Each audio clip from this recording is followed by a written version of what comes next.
Eu não coloquei isso, o que estou prestes a contar é algo que não tem explicação. É a coisa mais estranha que já aconteceu comigo ou com qualquer pessoa que eu conheça pessoalmente. Trabalho até tarde em um bar simples, a cerca de 30 minutos da minha casa. Não é exatamente o que eu escolheria, mas é assim que as coisas são quando se vive em uma área mais rural. Não há muitas oportunidades de trabalho por perto, então a gente pega o que aparece. O bar em si não tem nada de especial, mas o serviço é constante e a maioria das noites é bem tranquila.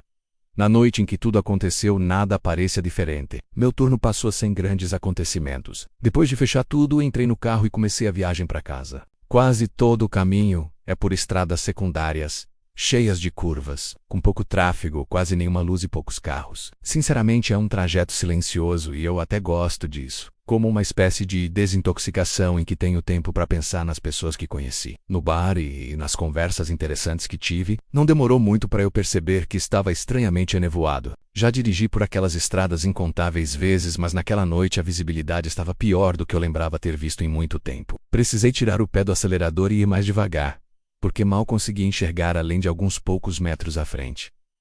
Ligar o farol alto não ajudava. A neblina só refletia a luz de volta, como se eu tivesse indo de encontro a uma parede branca. Isso começou a me irritar porque eu sabia que levaria mais tempo para chegar em casa.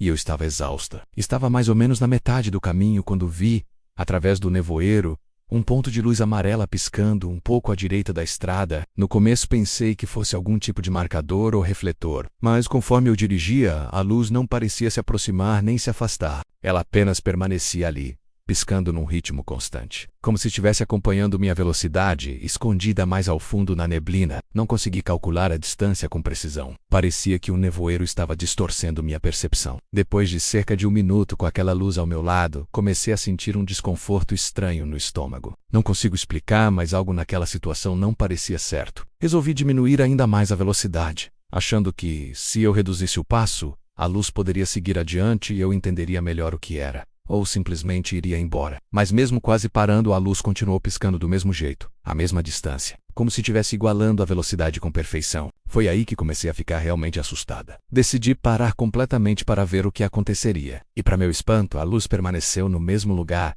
piscando no mesmo ritmo. Fiquei parada por alguns segundos, tentando entender o que estava vendo e se deveria dar meia volta ou seguir adiante. Então, algo mudou. A luz não parou de piscar, mas começou a ficar mais intensa, como uma chama que recebe uma rajada de vento. Não piscava mais rápido, mas sim com mais força, como se tivesse ficado mais ativa de repente. Aquilo bastou para mim. Não ia esperar para ver o que aconteceria. Alcancei a marcha ré para manobrar e voltar, mas percebi que o motor não estava ligado. O silêncio era absoluto, não fazia sentido. A única maneira de desligar o carro seria girando a chave, e eu não tinha feito isso. Minhas mãos começaram a tremer.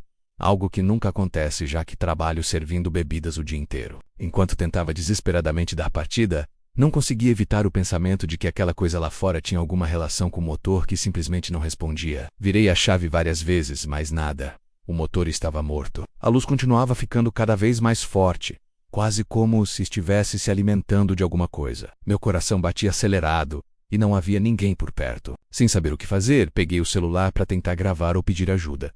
Mas ao tocar na tela, nada aconteceu. Estava completamente apagado. Eu tinha certeza de que ainda havia pelo menos 20% de bateria. Tinha conferido antes de sair do bar, mas agora estava tão morto quanto o carro. Antes que eu pudesse pensar em outra coisa, a luz explodiu em um clarão ofuscante, tão intenso que não consegui manter os olhos abertos. Protegi o rosto com os braços e permaneci assim por uns 10 segundos, sentindo aquele brilho avassalador. E então de repente sumiu, como se nunca tivesse existido. A neblina continuava densa, mas não havia mais nada lá fora. Com o coração disparado, tentei ligar o carro novamente. Desta vez funcionou como se nada tivesse acontecido. Não perdi mais um segundo e dirigi o restante do caminho com os olhos fixos na estrada, temendo que desviar o olhar pudesse trazer aquela luz de volta. Mas nada mais aconteceu. Nunca mais vivi nada parecido. Contei essa história para quase todo mundo que conheço. Família, amigos e até alguns clientes do bar. Mas ninguém apresentou uma explicação que me convencesse. Já ouvi todo tipo de teoria,